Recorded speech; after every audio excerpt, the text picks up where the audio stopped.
Look at the disciples, what they did. Um,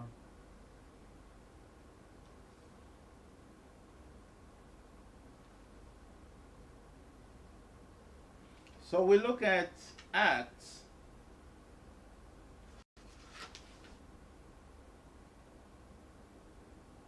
chapter 19.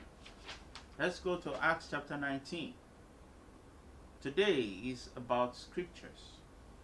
Because it's not just me, it's not what I think. It's about the Word of God. Acts chapter 19. Let's see what's happening there. Because your faith cannot be based on the wisdom of men. The foundation of your faith is the scriptures, is the Word of God.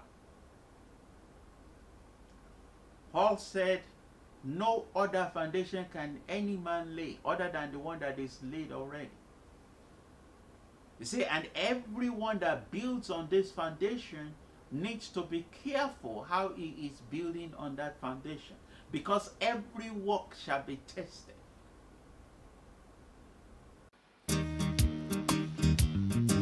Last night, a Muslim asked me why Jesus is the only way. I said, Mister, read your Quran, Surah 19. And read the Quran chapter 3 too.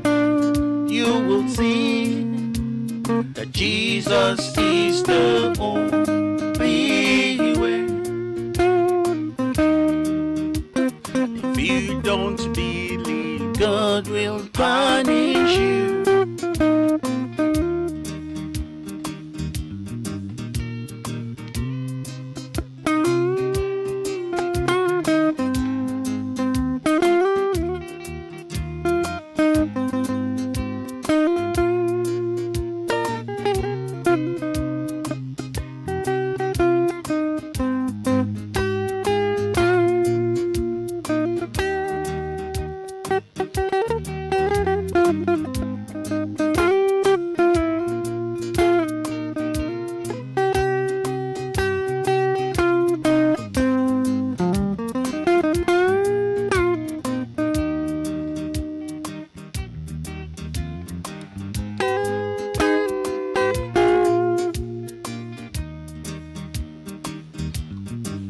Last night, a Muslim asked me why Jesus is the only way.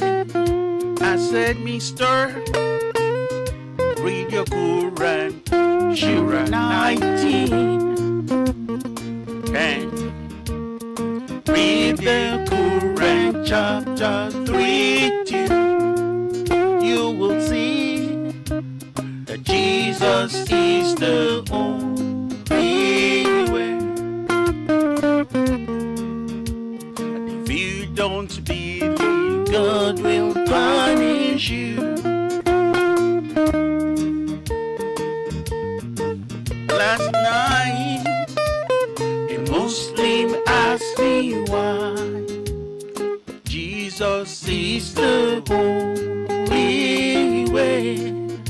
I said, Mister, read your Quran, Surah 19. And read the Quran chapter 3 too. You will see that Jesus is the only way. And if you don't believe, God will punish you. Thank you for welcoming us into your living room again today. We're very happy to fellowship with you. Today we are going to talk about something that is very, very important, as you can see from the from the song that started. It said, a Muslim asked me why Jesus is the only way. Why? Well, it's not only Muslims that are asking these questions. Even Christians are asking these questions. And today we will try to see, to go through the scriptures and try to understand what this is all about. The first text that we are going to look at is Romans chapter 1 verse 16. Romans chapter 1 verse 16. I will read quickly from the King James Version. Romans chapter 1 verse 16. Say, for I am not ashamed of the gospel of Christ, for it is the power of God unto salvation to everyone that believes, to the Jew first and also to the Greek.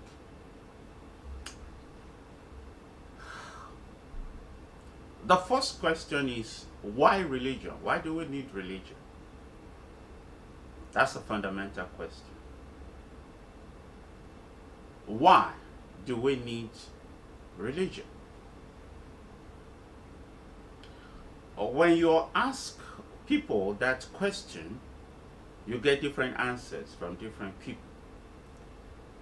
Some people know that there are questions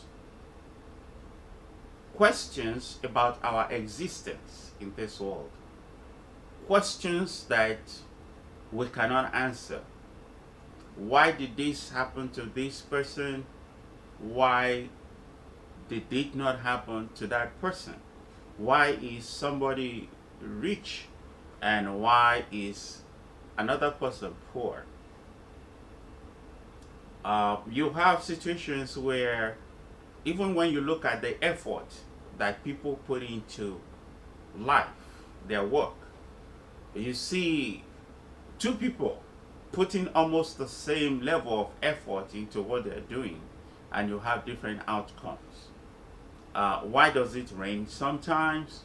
Why doesn't it rain sometimes? Why we have good harvest sometimes? Why we have bad harvest sometimes?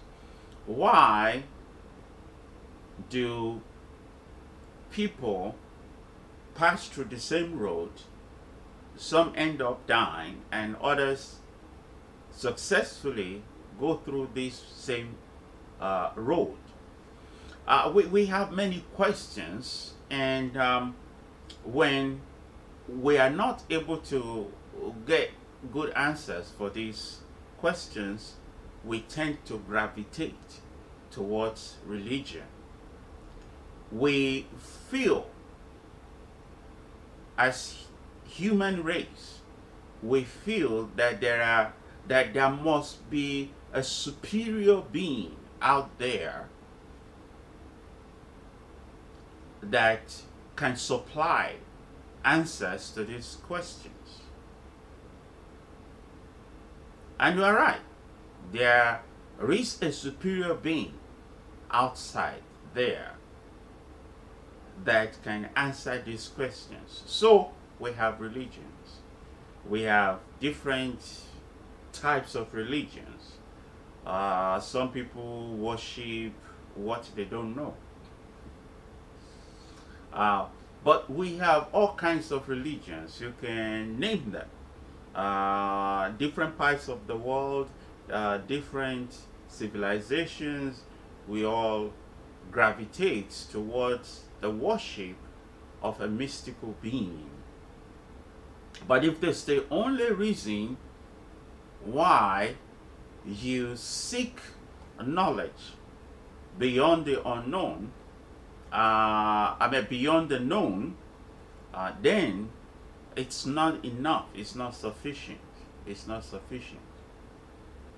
The fundamental question is really what happens after death.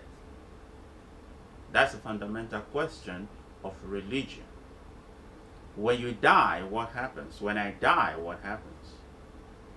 Well, this is a reason why we need to think of what we do here.